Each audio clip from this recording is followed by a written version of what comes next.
Мы с подругами поехали на природу. Костер, палатки, вино в пластиковых стаканах. Идеальный девчачий уикенд. В какой-то момент мне понадобилось в туалет, а ближайший цивилизованный был километрах в 10. Пришлось идти в лес. Я выбрала место поукромнее. Присела и тут услышала голоса. Чьи-то шаги приближались. Я паниковала. Встать не успею, убежать тоже. Единственная мысль, которая пронеслась у меня в голове — «Притворись мертвой».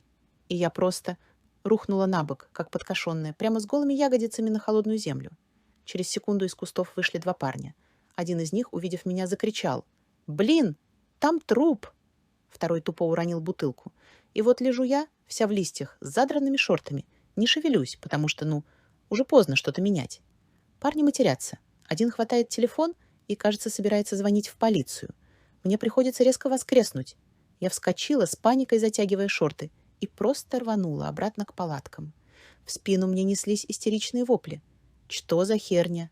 Какого черта? Я так быстро еще никогда не бегала.